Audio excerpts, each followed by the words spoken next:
Le meilleur cadeau, ce sera quand elle partira. Ces mots, je les ai entendus de la bouche de mon propre petit-fils, dans ma propre maison, alors que je venais de leur ouvrir ma porte après 10 ans de silence, 10 ans sans un appel, sans une visite, sans un mot.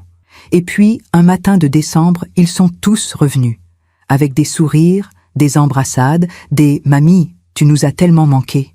Mais moi, Juliette Lefebvre, 62 ans, j'ai compris ce soir-là que l'argent ne change pas les gens. Il révèle simplement qui ils ont toujours été. Je me souviens de ce carnet.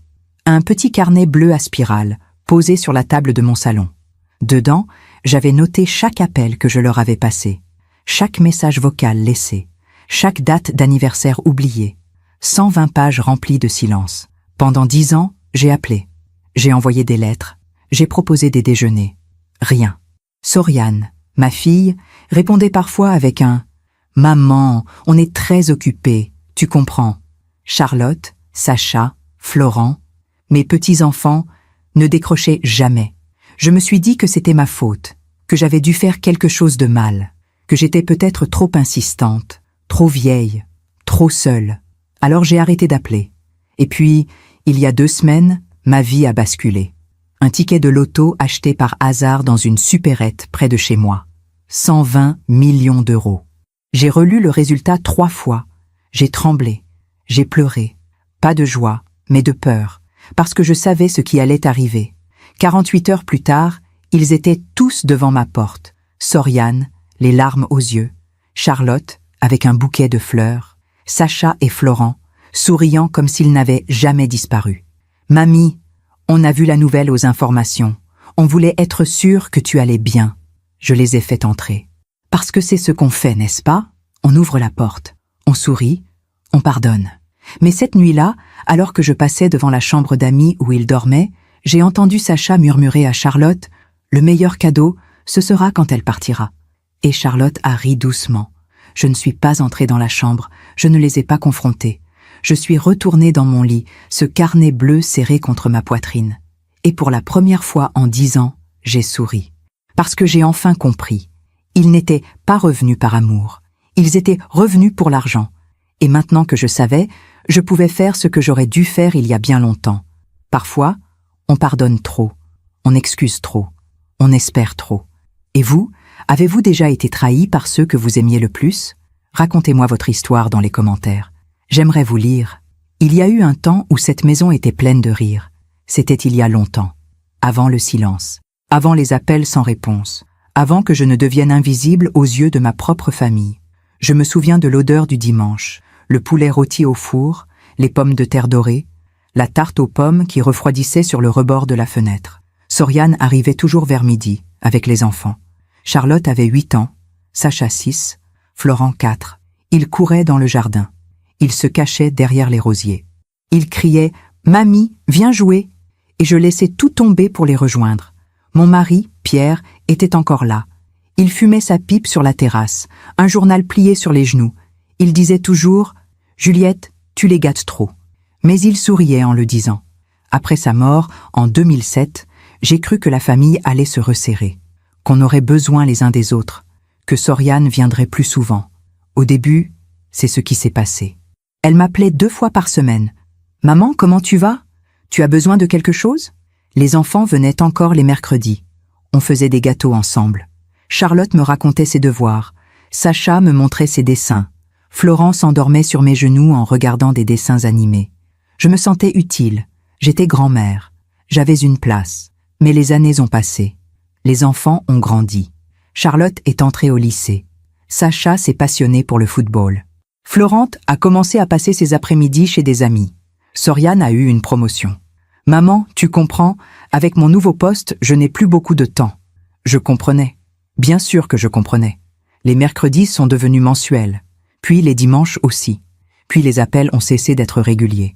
En 2012, pour mon 55e anniversaire, personne n'est venu. Soriane m'a envoyé un message. « Désolée maman, on a complètement oublié. On se voit bientôt, promis. » J'ai soufflé mes bougies seule, j'ai rangé le gâteau, j'ai ouvert mon carnet bleu et j'ai écrit « 12 novembre 2012, anniversaire. Personne. » C'était la première ligne. Je ne savais pas encore que ce carnet allait se remplir. Je ne savais pas que 3 ans plus tard, en 2015, tout allait s'arrêter complètement, que Soriane ne répondrait plus du tout, que les enfants m'effaceraient de leur vie comme on efface une tache sur une nappe. Mais à cette époque-là, j'avais encore de l'espoir. Je pensais que c'était juste une phase, que les familles traversent des moments difficiles, que l'amour finit toujours par revenir. Ce carnet bleu, je le regardais parfois avec tendresse, comme un aide-mémoire. La prochaine fois que Soriane appellera, je lui parlerai de ça. Mais Soriane n'a plus appelé. Et moi, j'ai continué à remplir les pages. Pendant que je raconte tout cela, je me demande d'où vous m'écoutez. Écrivez le nom de votre ville en commentaire. Je serai heureuse de savoir que quelqu'un, quelque part, m'écoute vraiment. La première fissure, je ne l'ai pas vue venir. C'était en 2013, un jeudi de juin. Je m'en souviens parce que c'était le jour de la remise des diplômes de Charlotte. Elle terminait le collège. J'étais si fière. Je lui avais acheté un bracelet en argent. Pas trop cher, mais élégant. Avec une petite gravure. Pour ma Charlotte, mamie Juliette. J'ai appelé Soriane 3 jours avant la cérémonie. Maman, écoute. Elle avait cette voix gênée. Il y a seulement 2 places pour les invités. Moi et son père, tu comprends? J'ai compris. Bien sûr, ma chérie. Ce n'est pas grave. Je lui donnerai son cadeau plus tard. Mais Soriane n'a jamais organisé ce plus tard. Quelques semaines ont passé. J'ai rappelé. Pas de réponse. J'ai laissé un message. Ma chérie, j'ai le cadeau de Charlotte. Dis-moi quand je peux passer. Rien. J'ai attendu 1 mois, puis 2, puis 3. En septembre, j'ai décidé d'aller directement chez elle. J'habite à Versailles. Soriane vit à Paris, dans le 15e arrondissement. 40 minutes de RER. Ce n'était pas loin. Je suis arrivée un samedi après-midi, le bracelet dans mon sac. J'ai sonné. Personne. J'ai sonné encore. Puis j'ai entendu des rires à l'intérieur, des voix, la télévision. Ils étaient là. Ils ne voulaient simplement pas ouvrir. Je suis restée devant cette porte pendant 10 minutes, peut-être 15, comme une idiote, avec mon petit sac et mon bracelet emballé dans du papier rose. Finalement, je suis repartie. Dans le RER, j'ai ouvert mon carnet bleu. J'ai écrit 14 septembre 2013, porte fermée. Ils étaient là. C'était la page numéro 7. Après cela, les choses ont changé. Les appels sont devenus plus rares. Soriane répondait 1 fois sur 3. Maman, je suis au travail. Maman, les enfants ont des devoirs. Maman, on a prévu quelque chose ce week-end. Jamais de contre-proposition, jamais de « mais la semaine prochaine, oui ». Juste des portes qui se fermaient, doucement, poliment, mais définitivement. En 2014, pour Noël, j'ai envoyé des cadeaux par la poste. Des livres pour les enfants, un foulard pour Soriane, une carte avec un mot doux. Je n'ai jamais su s'il les avait reçus. Personne ne m'a remercié, personne n'a appelé. Le 25 décembre, j'ai mangé seul. Une dinde pour une personne, une bougie sur la table, la radio en fond sonore pour ne pas entendre le silence. J'ai écrit dans mon carnet « 25 décembre 2014, Noël, seul », page 23. Et puis, en 2015, tout s'est arrêté. Plus de réponses, plus de messages lus, plus rien. Comme si j'avais cessé d'exister. Je ne comprenais pas. Qu'avais-je fait? Qu'avais-je dit? Pourquoi m'abandonnait-il comme ça? J'ai continué à appeler, pendant des mois, pendant des années. Parce que c'est ce que font les mères. C'est ce que font les grands-mères. On n'abandonne pas, même quand on est abandonné. Mais eux, ils avaient déjà tourné la page. Avez-vous déjà été exclu d'un moment important par ceux que vous aimiez? Dites-moi en commentaire. Parfois, savoir qu'on n'est pas seul, ça aide à tenir. Pendant les 5 années qui ont suivi, j'ai tout essayé pour les reconquérir. Tout. J'ai changé mon numéro de téléphone en 2016, en me disant que peut-être ils avaient perdu l'ancien. J'ai envoyé le nouveau par lettre recommandée. Soriane l'a reçu. Je sais parce que j'ai eu l'accusée de réception. Elle n'a jamais appelé. J'ai essayé les messages sur les réseaux sociaux, Facebook, Instagram. Je voyais leur vie défiler devant mes yeux. Charlotte en vacances en Espagne. Sacha qui fêtait ses 18 ans avec des amis. Florent à un concert. Ils avaient l'air heureux. Ils avaient l'air vivants. Et moi, j'étais juste un fantôme qui commentait leurs photos. Tu es magnifique, ma chérie. Joyeux anniversaire, mon grand. J'espère que tu passes un bon moment. Jamais de réponse. Parfois un « j'aime ». Rarement. En 2017, j'ai décidé de changer de stratégie. Peut-être que j'étais trop insistante, peut-être qu'il fallait que je leur donne de l'espace. Alors j'ai arrêté d'appeler. J'ai arrêté d'envoyer des messages. J'ai attendu. 3 mois. 6 mois. 1 an. Rien. Personne n'a remarqué mon silence. Pour mon 60e anniversaire, en 2023, j'ai organisé un petit déjeuner, juste au cas où. J'ai acheté des croissants, du jus d'orange, des fruits, j'ai mis une nappe propre, j'ai sorti les belles assiettes, j'ai attendu. Personne n'est venu. À 14 heures, j'ai rangé. J'ai jeté les croissants. J'ai pleuré dans la cuisine, debout devant l'évier, en lavant des assiettes qui n'avaient servi à rien. Mon carnet bleu était maintenant presque plein. Page 87, 12 novembre 2023, 60 ans, seule. Je me suis dit que c'était ma faute, que j'avais été une mauvaise mère, une mauvaise grand-mère, que je ne savais pas communiquer, que j'étais ennuyeuse, trop vieille, trop seule. Je me suis excusée, dans ma tête, dans mes prières, dans des lettres que je n'ai jamais envoyées. Pardonne-moi, Soriane. Je ne sais pas ce que j'ai fait, mais pardonne-moi. Ma sœur, Marguerite, habitait à Nice. Elle m'appelait chaque semaine. « Juliette, viens me voir. Laisse-les tranquilles. Ils ne méritent pas tes larmes. » Mais je ne pouvais pas. C'était ma famille, mon sang. On n'abandonne pas sa famille. Alors j'ai continué. J'ai envoyé des cartes pour les anniversaires, pour Noël, pour Pâques, sans attendre de réponse. Juste pour qu'ils sachent que j'étais là, que je pensais à eux, que je les aimais.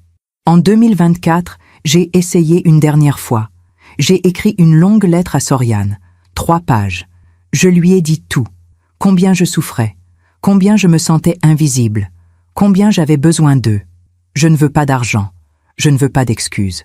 Je veux juste savoir que vous allez bien, que vous êtes heureux, que je compte encore un peu pour vous. Je l'ai posté un lundi matin. 3 semaines plus tard, j'ai reçu un message de Soriane. 4 lignes. « Maman, on va bien. Arrête de t'inquiéter. On est juste très occupés. Prends soin de toi. Bise. » 4 lignes. En 10 ans. J'ai compris ce jour-là que je ne récupérerais jamais ce que j'avais perdu. Mais je n'ai pas arrêté d'espérer. Parce que l'espoir, c'est tout ce qui me restait. Et puis, en décembre 2025, tout a changé. Pas parce qu'ils sont revenus par amour, mais parce que 120 millions d'euros leur ont rappelé que j'existais.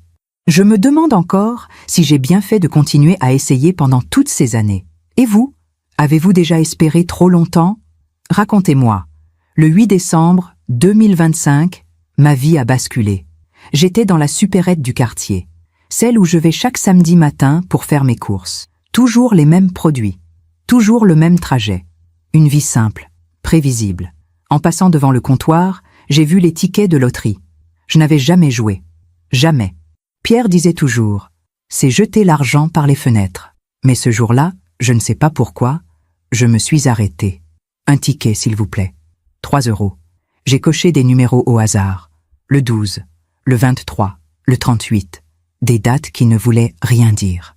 Ou peut-être tout. Le mercredi suivant, 11 décembre, j'ai entendu les résultats à la radio. Au début, je n'y ai pas fait attention. Je préparais mon thé. Mais les numéros ont commencé à tomber. 1, 2, 3, 4, 5, 6, tous les miens.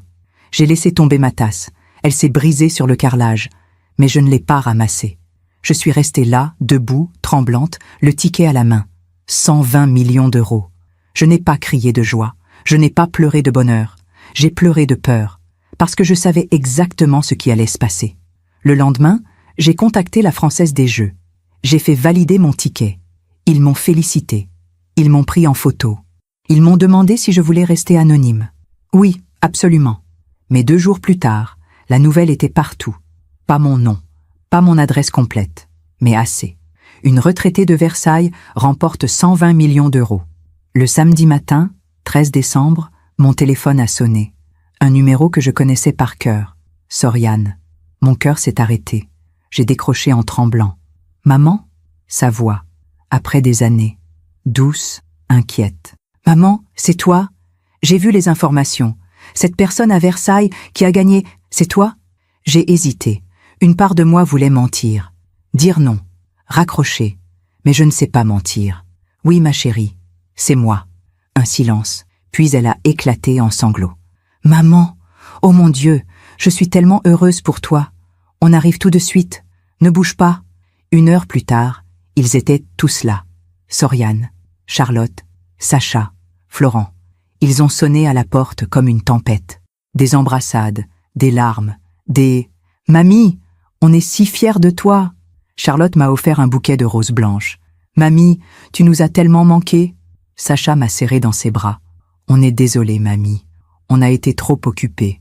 Mais maintenant, on est là. » Florent a souri. « On va prendre soin de toi, mamie. Promis. » Je les ai fait entrer. Parce que c'est ce qu'on fait.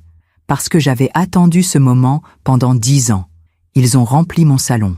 Ils ont parlé, ri, posé des questions. « Tu vas faire quoi avec tout cet argent, mamie? Tu as pensé à investir? À acheter une maison plus grande ?» Je les écoutais. Je souriais. Mais quelque chose en moi restait silencieux. Ce soir-là, ils ont décidé de rester dormir. « On ne va pas te laisser seule, mamie. Pas maintenant. » J'ai préparé les chambres. J'ai sorti des draps propres. J'ai cuisiné un dîner. Comme avant. Comme dans mes souvenirs. Mais ce n'était pas comme avant. Vers 22 heures, je suis allée me coucher. Épuisée. Pas de bonheur. Juste épuisée. J'ai fermé ma porte. Mais je ne dormais pas. Je ne pouvais pas. Et puis, vers minuit, j'ai entendu des voix. Dans le couloir. Devant la chambre d'amis où dormaient Charlotte et Sacha. Des chuchotements. Je me suis levée. Doucement, j'ai ouvert ma porte. Juste un peu. C'était Sacha. Il parlait à Charlotte. « Tu crois qu'elle va tout nous donner ?» Charlotte a ri. « Évidemment. Elle est vieille. Elle n'a personne d'autre. » Puis Sacha a dit, d'une voix froide, presque amusée, « Le meilleur cadeau, ce sera quand elle partira. » Et Charlotte a ri encore, doucement, comme si c'était une blague. Je suis restée figée, la main sur la poignée, le souffle coupé. Pendant 10 ans, j'avais cru que c'était ma faute, que j'avais fait quelque chose de mal, que je n'avais pas été assez bien. Mais ce soir-là, j'ai compris.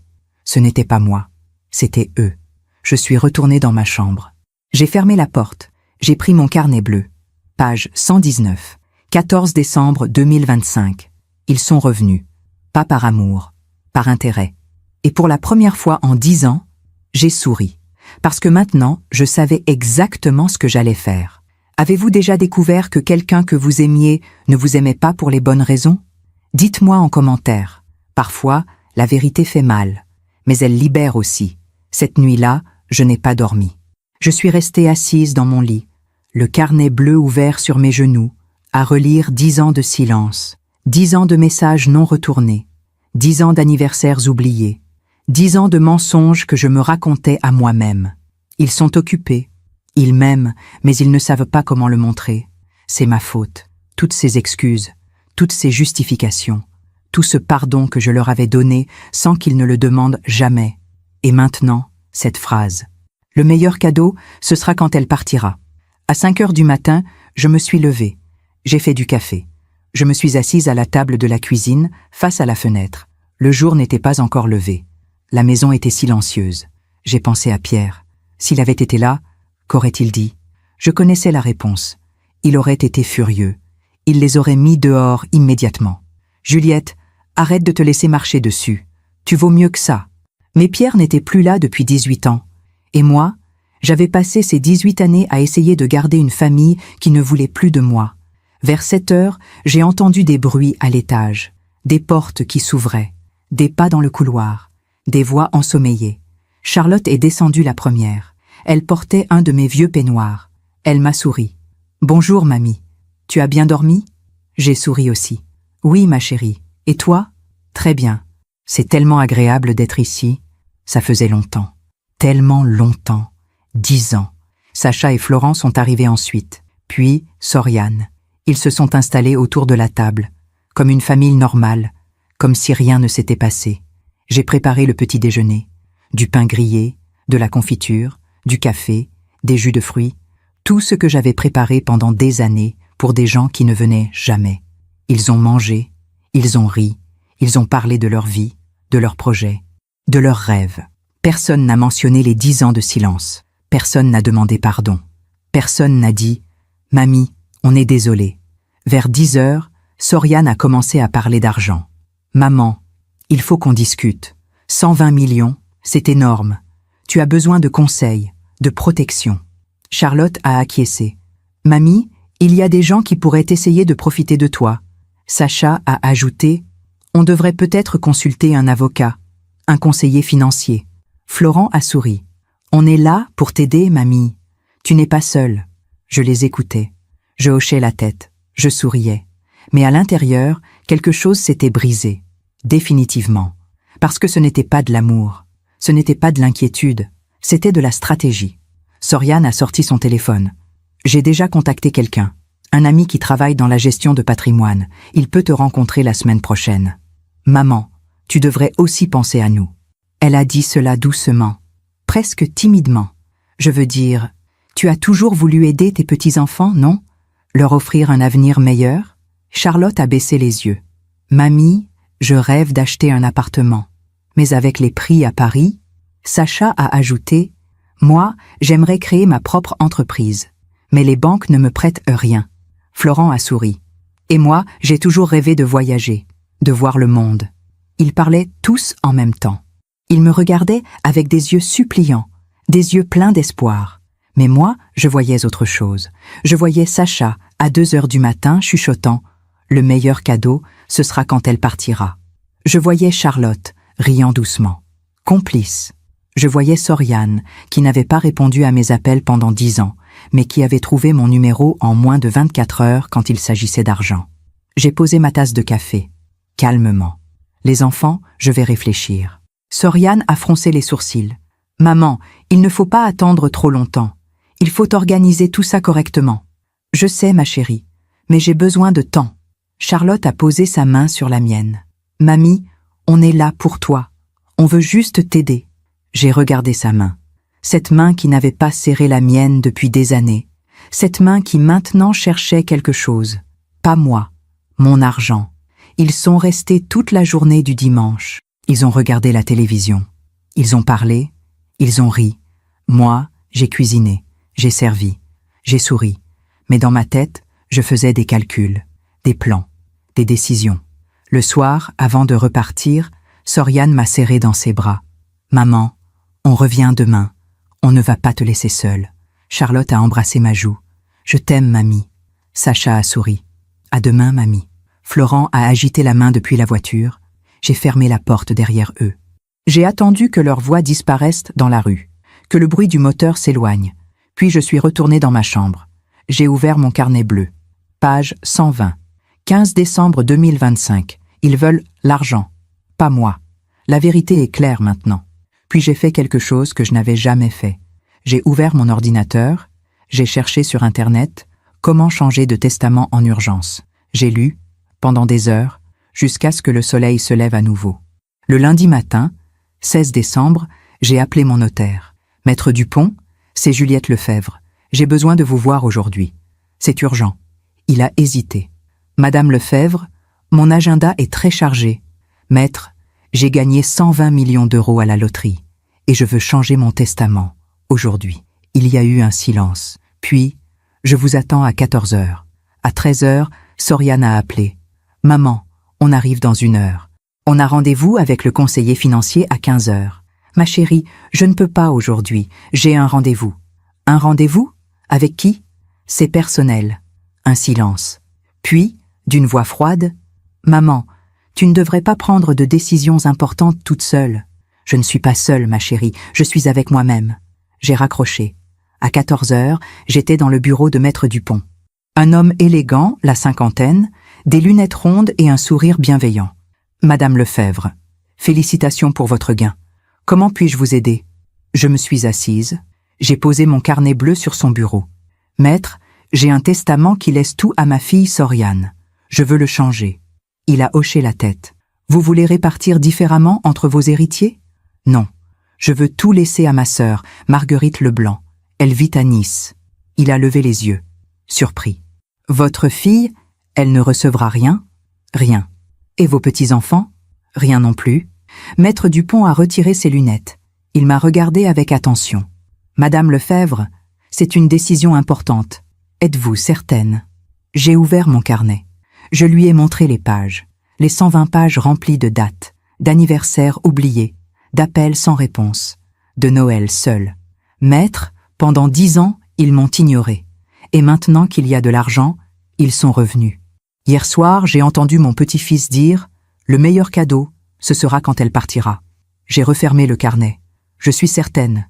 Il a hoché la tête lentement. Je comprends. Nous allons préparer le Nouveau Testament. Il sera prêt demain. Non, maître. Aujourd'hui. Il a hésité. Puis il a vu mon regard. Et il a compris. Très bien, donnez-moi 2 heures. À 17 heures, j'ai signé. Un Nouveau Testament. Clair. Irrévocable. Tout à Marguerite, ma sœur. Celle qui m'appelait chaque semaine. Celle qui m'avait toujours aimé. Même sans argent. Rien à Soriane. Rien à Charlotte, Sacha, Florent. En sortant du bureau, j'ai senti quelque chose de nouveau. Pas de la joie, pas de la vengeance, juste de la paix. Pour la première fois en 10 ans, j'avais fait quelque chose pour moi. Pas pour eux, pas pour maintenir une illusion. Pour moi. Je me demande encore si j'ai fait le bon choix. Et vous? Qu'auriez-vous fait à ma place? Dites-moi en commentaire. Parfois, la vérité nous oblige à des décisions difficiles.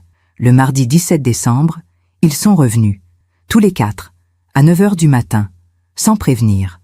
J'ai entendu la sonnette, puis des coups à la porte, puis la voix de Soriane. « Maman, ouvre, il faut qu'on parle !» J'ai pris mon temps, j'ai bu une gorgée de café, j'ai respiré profondément, puis j'ai ouvert. Soriane est entrée comme une tempête, le visage fermé, les yeux durs. « Maman, qu'est-ce que tu as fait hier ?» Je suis restée calme. « Bonjour ma chérie. Entre, je t'en prie. Ne fais pas l'innocente. Maître Dupont a appelé son assistant. Et l'assistant connaît quelqu'un qui m'a dit que tu avais changé ton testament. Ah, les petites villes, les secrets qui ne restent jamais secrets. Charlotte, Sacha et Florent se tenaient derrière elle, silencieux, tendus. Je me suis assise sur le canapé, tranquillement. C'est vrai, j'ai changé mon testament. Soriane a ouvert la bouche, puis l'a refermée, comme si elle ne savait pas par où commencer. Finalement, pourquoi? J'ai regardé mes petits-enfants. Charlotte évitait mon regard. Sacha serrait les poings. Florent fixait le sol. Parce que j'ai compris quelque chose, ma chérie. Compris quoi? Que vous n'êtes pas revenu par amour. Le silence est tombé comme une pierre. Soriane a ri. Un rire nerveux, incrédule. Maman, qu'est-ce que tu racontes? Bien sûr qu'on t'aime. Vraiment? J'ai sorti mon carnet bleu de ma poche. Je l'ai posé sur la table basse. Alors pourquoi pendant 10 ans, vous ne m'avez jamais appelé? Soriane a regardé le carnet. Maman, on était occupés. J'ai ouvert le carnet. Page après page. Le 12 novembre 2012, mon 55e anniversaire. Personne. Le 25 décembre 2014. Noël. Seul. Le 14 septembre 2013. J'ai sonné à ta porte, Soriane. Vous étiez là. Vous n'avez pas ouvert. Soriane a pâli. Maman. Le 12 novembre 2023. Mon 60e anniversaire. J'ai préparé un déjeuner. Personne n'est venu. J'ai refermé le carnet. 120 pages, Soriane. 120 moments où j'ai attendu, espéré, pleuré. Et vous n'étiez jamais là. Charlotte a fait un pas en avant, les larmes aux yeux. Mamie, on est désolé. On ne savait pas que tu souffrais autant. Tu ne savais pas? J'ai souri tristement. J'ai envoyé des lettres, des messages, des cadeaux de Noël. J'ai appelé. Encore et encore. Comment pouviez-vous ne pas savoir? Sacha a murmuré. On pensait que... Que quoi? Que j'allais bien? Que j'avais d'autres personnes dans ma vie? J'ai secoué la tête. Non, vous ne pensiez pas du tout à moi. Soriane s'est assise. Elle a pris sa tête entre ses mains. Maman, je sais. On a été égoïste. On a été terrible. Mais maintenant, on est là. On veut réparer. Réparer? J'ai répété le mot lentement. Vous voulez réparer maintenant qu'il y a 120 millions d'euros? Le silence est revenu. Plus lourd, plus épais. Florent a rompu ce silence. Mamie, ce n'est pas comme ça. Vraiment? Alors pourquoi êtes-vous venue 48 heures après que j'ai gagné à la loterie? Pourquoi pas il y a 1 an? Ou 5 ans? Ou 10 ans? Personne n'a répondu. J'ai continué. Ma voix était calme, posée, mais ferme. Samedi soir, j'ai entendu quelque chose. Charlotte a levé les yeux, brusquement. J'étais dans ma chambre, vous pensiez que je dormais. Mais je ne dormais pas. Sacha a pâli. Et j'ai entendu Sacha dire à Charlotte, j'ai marqué une pause. J'ai regardé mon petit-fils dans les yeux. Que le meilleur cadeau, ce serait quand je partirais. Charlotte a porté la main à sa bouche. Mamie, Sacha a secoué la tête. Non, mamie, ce n'est pas... Je ne voulais pas... Tu ne voulais pas que je l'entende. Mais tu l'as dit. Soriane s'est levée d'un bond. Sacha, c'est vrai, tu as dit ça. Sacha a baissé les yeux. Il ne répondait pas. Charlotte pleurait maintenant. Mamie, c'était une blague. On était fatigués. On ne pensait pas... Une blague. J'ai hoché la tête. Une blague sur ma mort. J'ai respiré profondément. J'ai regardé chacun d'eux, un par un. Je vous ai aimé. Toute ma vie, j'ai tout donné, mon temps, mon énergie, mon amour. Et quand Pierre est mort, j'ai continué, parce que vous étiez tout ce qui me restait. Soriane pleurait maintenant aussi. Maman, mais vous m'avez oublié. Vous m'avez laissé seule.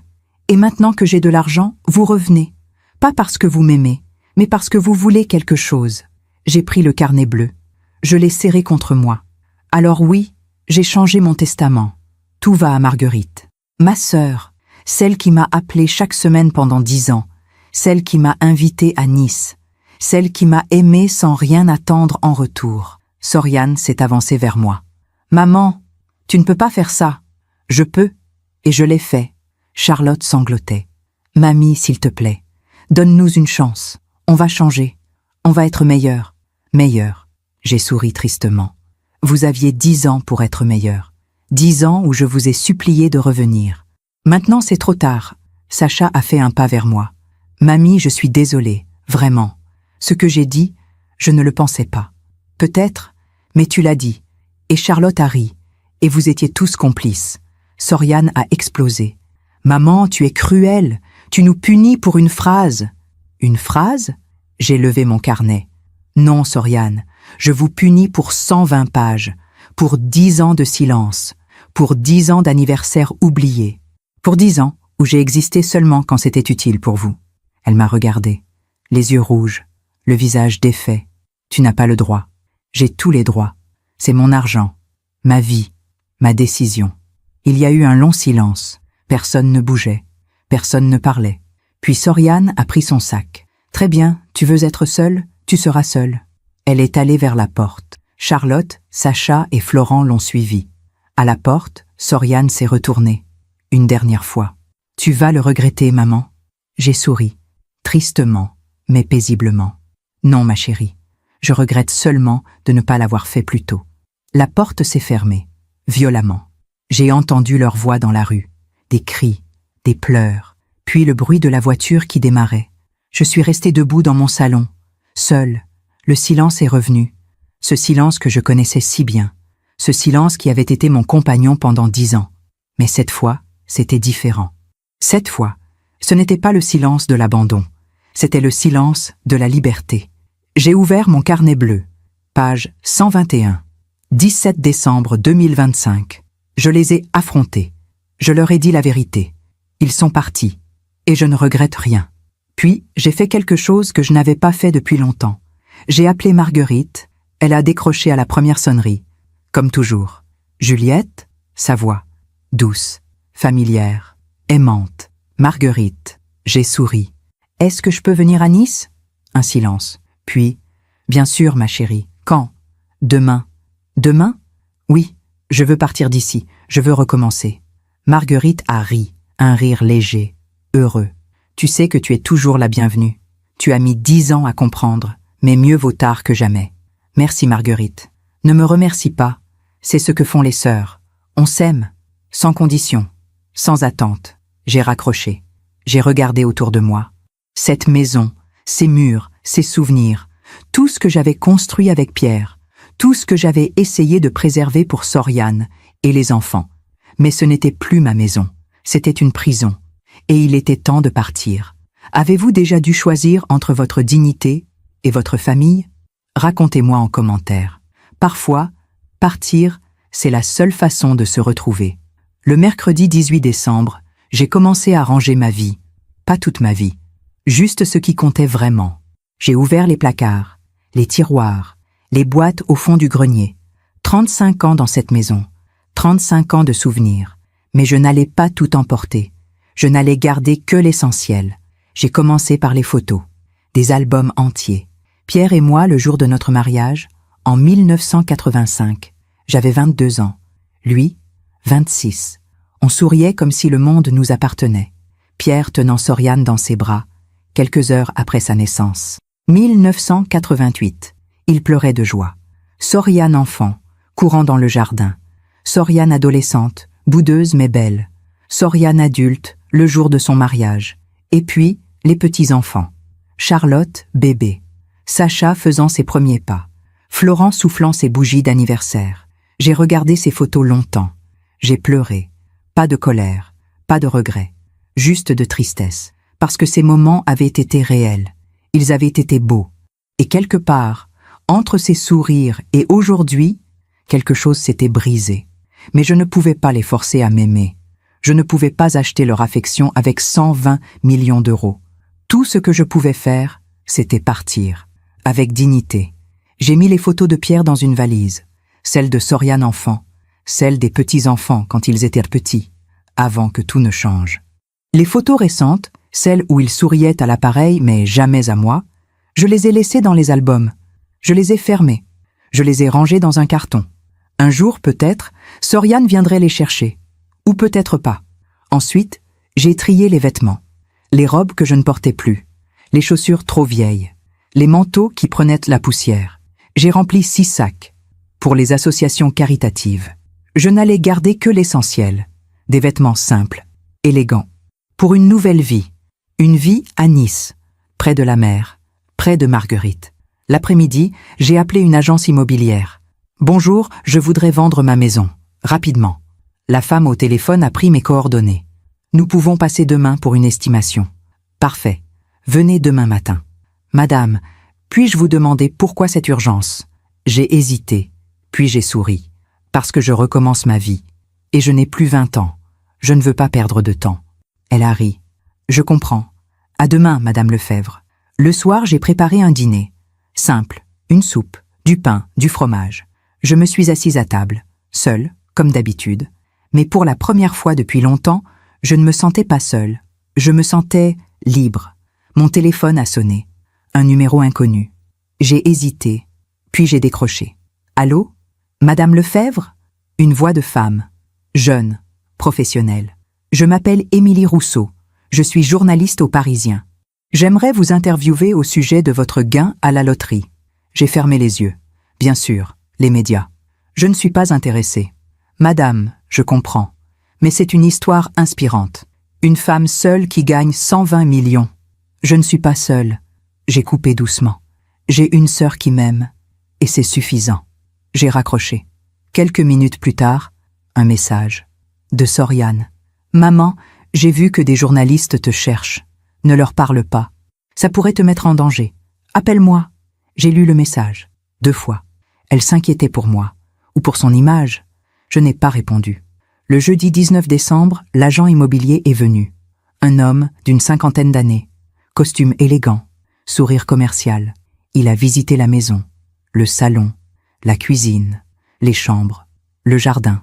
C'est une belle propriété, Madame Lefebvre. Bien entretenue. Dans un quartier recherché.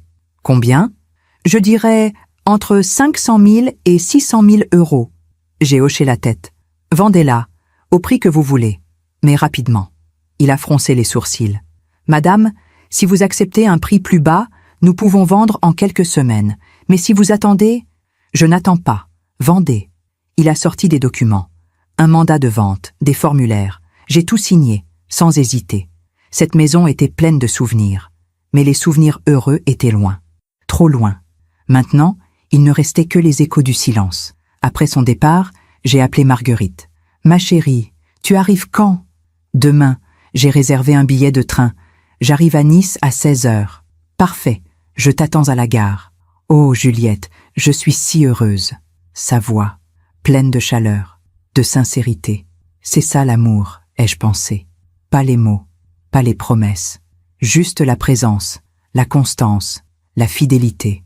Le vendredi 20 décembre, j'ai fait mes valises. 2 grandes valises, une petite, un sac à main. À l'intérieur, des vêtements, des photos, mon carnet bleu, quelques livres, des bijoux de pierre, rien d'autre. Tout le reste resterait ici. Les meubles, la vaisselle, les souvenirs trop lourds, Avant de partir, j'ai fait une dernière chose. J'ai écrit une lettre, à Soriane. Pas une lettre de colère, pas une lettre de reproche, juste une lettre d'adieu. Ma chère Soriane, quand tu liras cette lettre, je serai déjà partie. Je suis allée vivre à Nice, chez Marguerite. J'ai vendu la maison. J'ai changé mon testament. Je sais que tu es en colère. Je sais que tu penses que je suis injuste. Mais pendant 10 ans, j'ai essayé de vous garder dans ma vie. J'ai appelé, j'ai écrit, j'ai attendu. Et vous n'êtes jamais venu. Alors quand vous êtes revenu après que j'ai gagné à la loterie, j'ai compris. Ce n'était pas moi que vous vouliez, c'était l'argent. Je ne te juge pas, Soriane. Je sais que la vie est difficile, que l'argent change les priorités. Mais moi, je ne veux pas être aimé pour mon argent. Je veux être aimé pour ce que je suis. Marguerite m'a toujours aimé, sans condition, sans attente. Et c'est avec elle que je veux passer mes dernières années. Je te souhaite d'être heureuse, ma chérie. Vraiment. Mais je ne peux plus faire semblant. Prends soin de toi. Prends soin de tes enfants. Et si un jour, tu réalises que l'amour vaut plus que l'argent, appelle-moi. Je t'écouterai. Avec tout mon amour, maman. J'ai plié la lettre. Je l'ai mise dans une enveloppe. J'ai écrit l'adresse de Soriane. Puis je l'ai posée sur la table de la cuisine. À côté du carnet bleu, oui, j'ai laissé le carnet bleu. Ces 120 pages de douleur. Je n'en avais plus besoin. Elles avaient donc fait leur travail. Elles m'avaient aidé à comprendre. Maintenant, il était temps de tourner la page. À 14 heures, le taxi est arrivé. J'ai pris mes valises. J'ai fermé la porte à clé. J'ai glissé la clé dans la boîte aux lettres, comme convenu avec l'agent immobilier. J'ai regardé la maison une dernière fois. 35 ans. Une vie entière. Mais ce n'était plus ma vie. Dans le taxi, je me suis retournée. J'ai vu la maison s'éloigner, puis disparaître. J'ai pensé à Pierre. J'ai pensé à Soriane enfant. J'ai pensé aux dimanches heureux. Puis, j'ai pensé aux 10 ans de silence. Et j'ai compris que je faisais le bon choix. À la gare, j'ai acheté un café. Je me suis assise sur un banc. J'ai regardé les gens passer. Des familles, des couples, des enfants qui riaient. Et moi, une femme de 62 ans, avec 2 valises et un billet pour Nice. Seule, mais pas abandonnée. Libre. Le train est arrivé à 14h30. Je suis montée. J'ai trouvé ma place, côté fenêtre. Le train a démarré, lentement, puis plus vite. Paris s'est éloigné, puis a disparu. Pendant le trajet, j'ai regardé le paysage défiler, les champs, les villages, les montagnes au loin. J'ai pensé à ce qui m'attendait. Nice, la mer, Marguerite, une nouvelle vie. J'ai pensé aussi à ce que je laissais derrière. Soriane, Charlotte, Sacha, Florent. Et pour la première fois, je n'ai pas pleuré. Parce que j'avais compris quelque chose. On ne peut pas forcer les gens à nous aimer. On ne peut pas acheter l'amour. On ne peut pas mendier l'affection. Tout ce qu'on peut faire, c'est se respecter soi-même et partir quand il le faut. À 16h pile, le train est arrivé à Nice. J'ai descendu mes valises. Je suis sortie sur le quai. Et là, je l'ai vue. Marguerite, ma sœur. 65 ans, cheveux blancs, sourire immense. Elle a couru vers moi. Elle m'a serré dans ses bras. Fort, longtemps. Juliette, ma petite sœur. Enfin, j'ai pleuré. Mais cette fois, c'était des larmes de soulagement. Marguerite, merci. Ne me remercie pas. C'est ici que tu aurais toujours dû être. Elle a pris une de mes valises. On a marché vers sa voiture. En chemin, elle m'a demandé « Alors, tu as vraiment tout laissé à leur mère ?» J'ai souri. « Non, je t'ai tout laissé à toi. » Elle s'est arrêtée. Elle m'a regardé. Incrédule. Quoi? Tout. Les 121 millions. La maison. Tout. Juliette, tu as été là, Marguerite, pendant 10 ans. Chaque semaine, tu m'as appelé, tu m'as invité, tu m'as aimé, sans rien attendre. Elle a secoué la tête. Je ne veux pas de ton argent. Je sais, c'est pour ça que tu le mérites. Elle a ri, puis elle a pleuré, puis elle m'a serré encore dans ses bras. On va le partager alors, moitié-moitié. Non, Marguerite, c'est à toi. Fais-en ce que tu veux, garde-le, donne-le, mais c'est à toi. Elle a hoché la tête, les larmes aux yeux. D'accord, mais une chose. Quoi? On achète une maison ensemble, près de la mer, avec un grand jardin, et on vieillit ensemble, comme 2 vieilles folles heureuses. J'ai souri. Marché conclu. On est monté dans la voiture. Elle a démarré. En roulant vers son appartement, j'ai regardé par la fenêtre. La mer, le ciel bleu, les palmiers, Nice, une ville que je ne connaissais presque pas, mais qui allait devenir mon nouveau chez moi. Avez-vous déjà dû tout recommencer? Tout quitter pour vous retrouver? Dites-moi en commentaire. Parfois, le courage, c'est de partir. Les premiers jours à Nice ont été étranges. Pas difficiles, pas tristes, juste différents.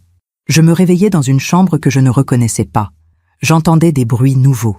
Le cri des mouettes, le bruit de la mer au loin, les voix des voisins qui parlaient fort, avec cet accent du sud que je ne connaissais pas.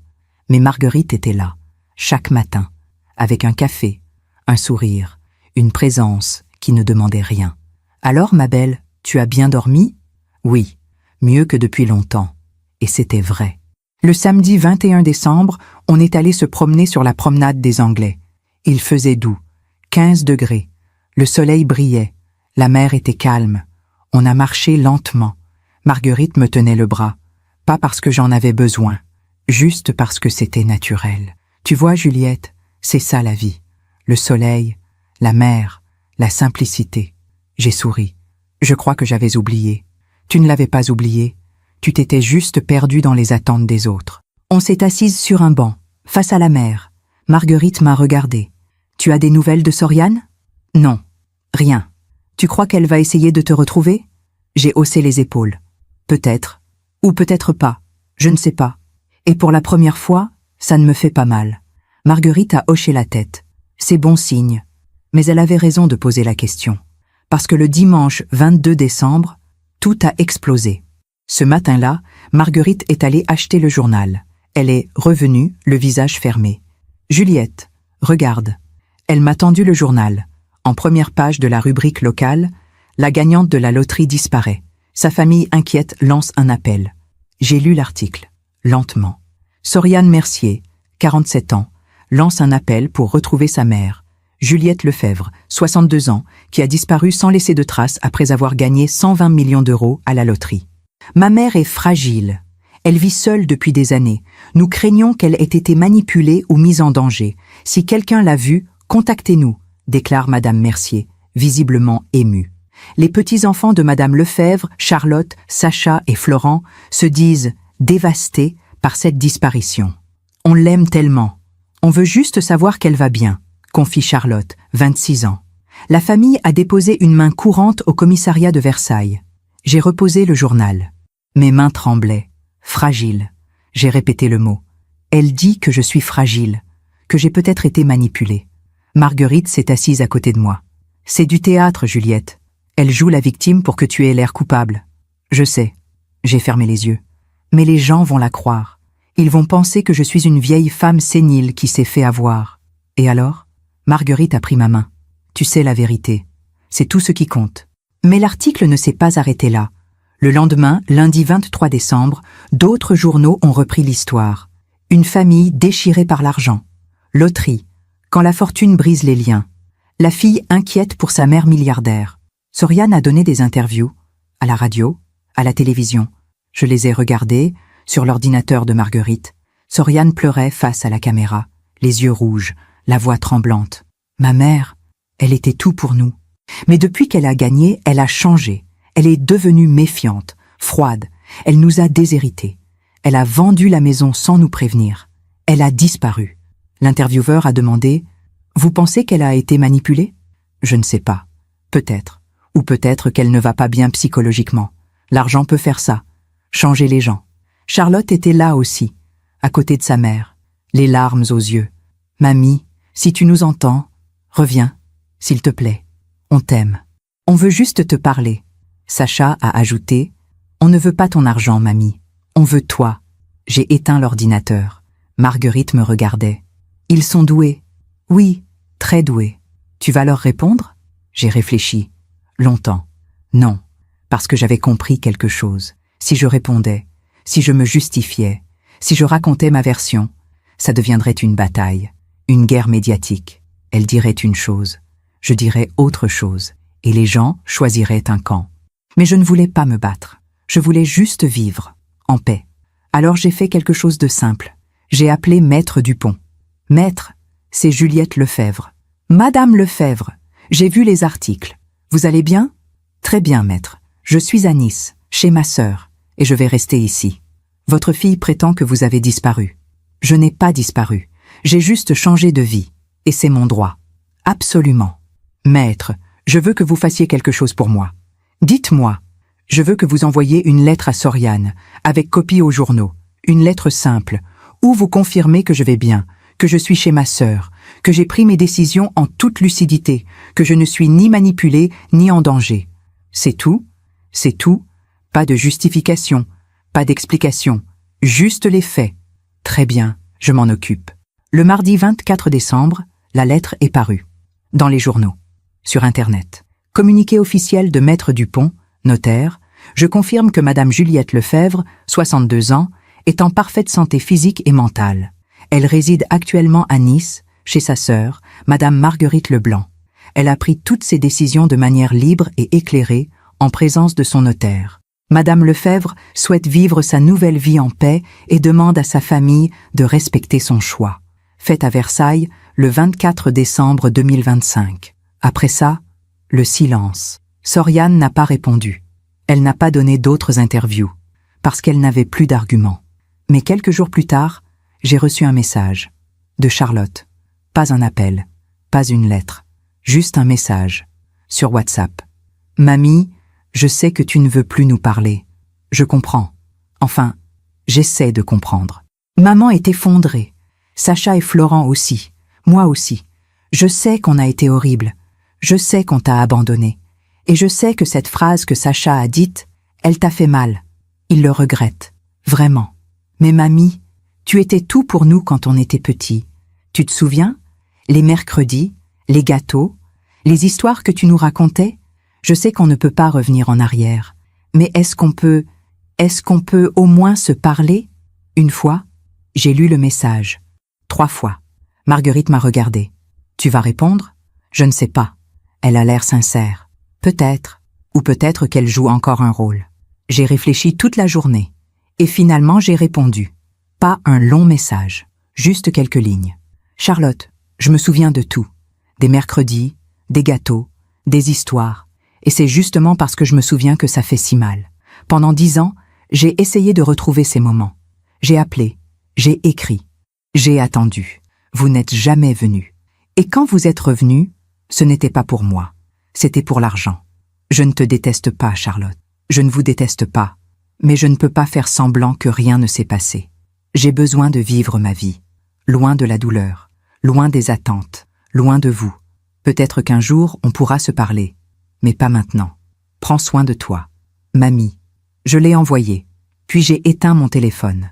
Marguerite a posé sa main sur mon épaule. Tu as bien fait? Je sais. Mais ça fait quand même mal. Ça va toujours faire mal, Juliette. Mais moins, avec le temps. Et elle avait raison. Parce que les jours suivants, quelque chose a changé. Je ne pensais plus à eux constamment. Je ne regardais plus mon téléphone toutes les 5 minutes. Je vivais. On a acheté une petite maison, Marguerite et moi, près de la mer, avec un jardin, des oliviers, une terrasse où on pouvait prendre le café le matin en regardant le soleil se lever. On a meublé la maison ensemble. On a ri, on a discuté, on a cuisiné, on a créé une vie, simple, belle, paisible. Un jour, début janvier 2026... Non, pardon, je me trompe. Un jour, fin décembre 2025, Marguerite m'a dit « Tu sais ce que je trouve drôle? Quoi? Tu as fui ta famille pour être heureuse. Et maintenant, tu es plus heureuse que tu ne l'as été depuis 10 ans. » J'ai souri. C'est vrai.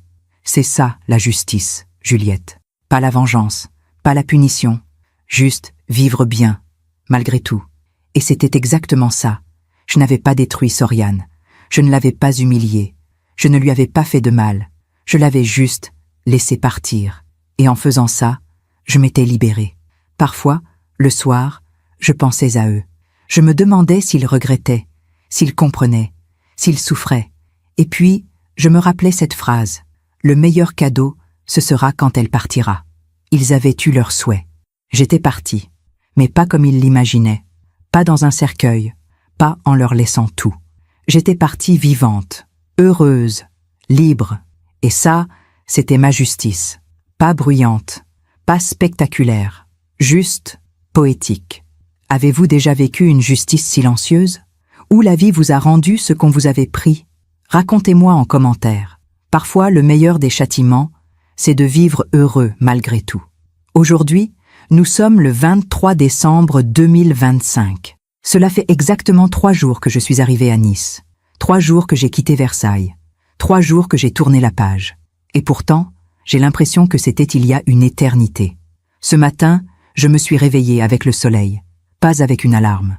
Pas avec l'angoisse. Juste avec la lumière qui entrait doucement par la fenêtre. J'ai entendu Marguerite dans la cuisine.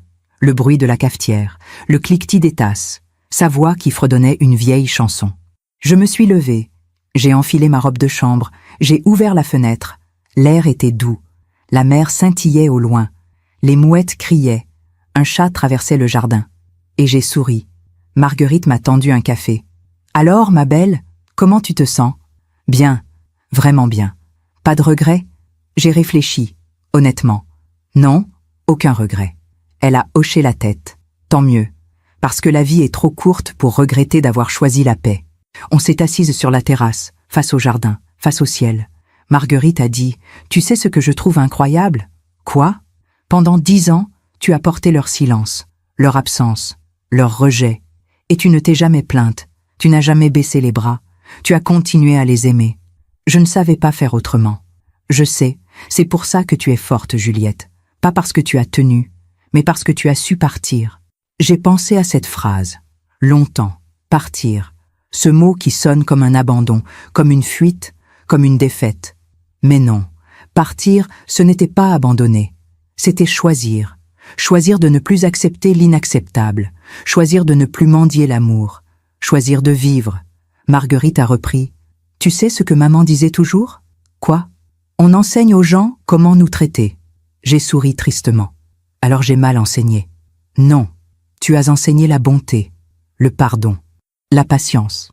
Mais eux, ils ont appris à en profiter. » Elle a posé sa main sur la mienne. « Maintenant, tu leur enseignes autre chose, la dignité, le respect de soi, la limite. » On est resté silencieuse un moment, juste à écouter les oiseaux, le vent dans les oliviers, le monde qui continuait à tourner. Puis j'ai demandé « Tu crois qu'ils vont comprendre un jour ?» Marguerite a haussé les épaules. « Peut-être, ou peut-être pas. Mais ce n'est pas ton problème, Juliette. Ton problème, c'était de te sauver toi-même. Et tu l'as fait. » L'après-midi, on est allé marcher. Sur la plage cette fois. Il y avait des familles, des enfants qui couraient, des couples qui se promenaient main dans la main, des grands-parents qui jouaient avec leurs petits-enfants. J'ai regardé ces grands-parents, leur sourire, leur joie, et j'ai ressenti, quoi? De la tristesse? Un peu. De la jalousie? Non. Juste de l'acceptation. Parce que j'avais compris quelque chose. On ne peut pas contrôler l'amour des autres. On ne peut pas forcer les gens à nous aimer comme on voudrait être aimé. Tout ce qu'on peut faire, c'est décider ce qu'on accepte et ce qu'on refuse. Marguerite m'a montré une petite fille, 4 ou 5 ans. Elle ramassait des coquillages. Sa grand-mère l'aidait. Elles riaient ensemble. C'est beau, non? Oui. Tu aurais aimé avoir ça avec Charlotte, Sacha et Florent. Oui, mais je ne l'ai pas eu et je ne l'aurai jamais. Oh, ça te rend triste? J'ai réfléchi. Ça me rendait triste. Mais maintenant, je pense que chacun fait ses choix. Eux ont choisi de m'oublier. J'ai choisi de partir. On a continué à marcher. Puis Marguerite a dit « Tu sais, Juliette, je pense que tu as fait quelque chose d'important. » Quoi? Tu as montré qu'on peut recommencer, même à 62 ans, même après 10 ans de douleur, même quand tout semble perdu. Elle a souri. Tu es une leçon vivante.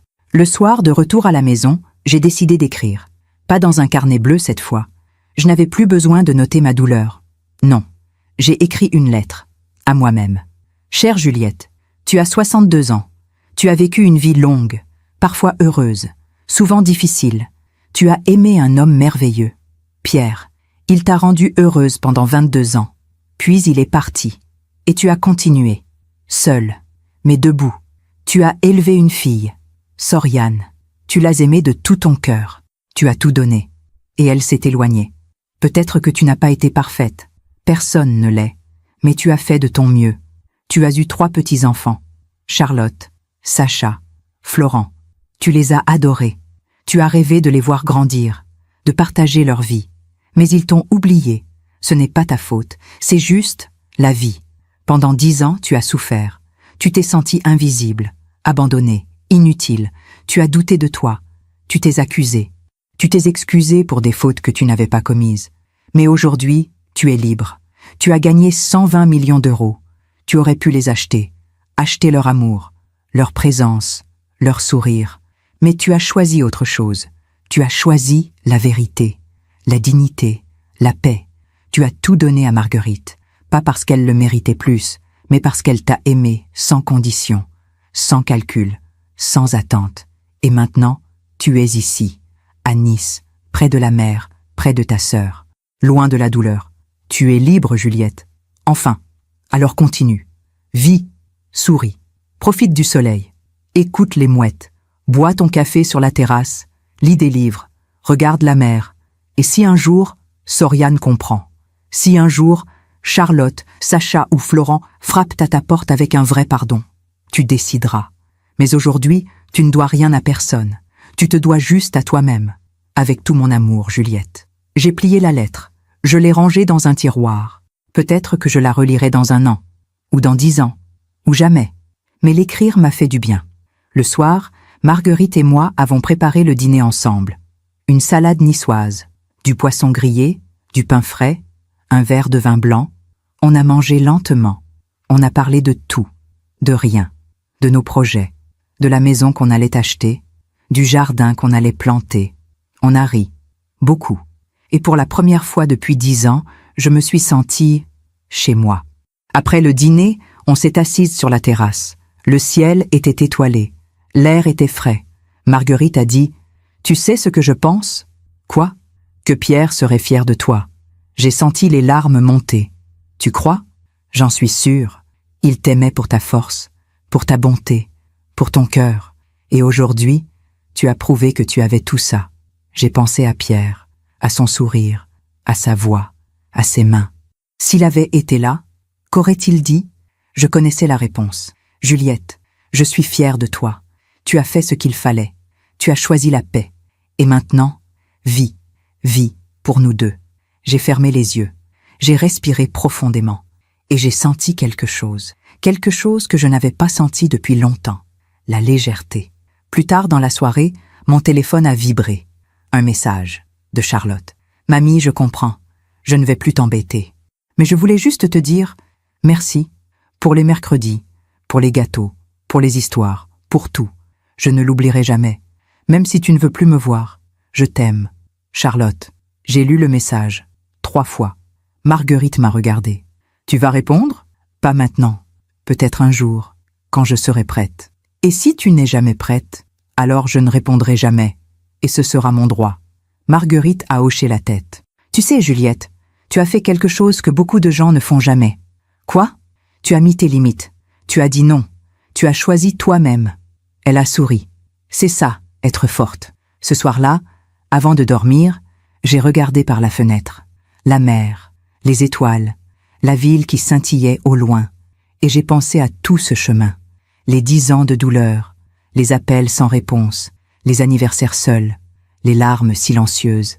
Et puis, le ticket de loterie, l'argent, le retour soudain, la phrase cruelle, la décision, le départ. Aujourd'hui, je suis ici, à Nice, avec Marguerite, avec la mer, avec la paix. Je n'ai pas tout. Je n'ai pas ma fille. Je n'ai pas mes petits-enfants. Mais j'ai quelque chose de plus précieux. J'ai ma dignité. J'ai ma liberté. J'ai moi-même. Et si mon histoire peut aider ne serait-ce qu'une femme à ouvrir les yeux, à comprendre qu'on mérite d'être aimé avec sincérité, à savoir qu'il n'est jamais trop tard pour recommencer, alors tout cela aura eu un sens. Parce que la vie, ce n'est pas combien de gens nous aiment. C'est comment on s'aime soi-même, comment on se respecte, comment on refuse d'être traité comme si on ne valait rien. Aujourd'hui, à 62 ans, j'ai appris quelque chose. L'amour véritable ne calcule pas, ne manipule pas, ne revient pas uniquement quand il y a de l'argent. L'amour véritable est là, dans les bons moments, dans les mauvais, dans le silence, dans la tempête. Marguerite me l'a montré, Pierre me l'avait montré, et maintenant, je me le montre à moi-même. Alors voilà, je m'appelle Juliette Lefebvre, j'ai 62 ans. J'ai gagné 120 millions d'euros à la loterie, j'ai déshérité ma famille, et je suis partie vivre à Nice, Certains diront que j'ai été cruelle, égoïste, injuste. Mais moi, je sais que j'ai fait ce qu'il fallait. Parce que pour la première fois en 10 ans, je respire. Merci de m'avoir écouté jusqu'au bout. Si cette histoire a touché votre cœur, abonnez-vous et activez la cloche pour entendre d'autres femmes qui ont transformé la douleur en sagesse. Chaque jour, une femme, une leçon de vie.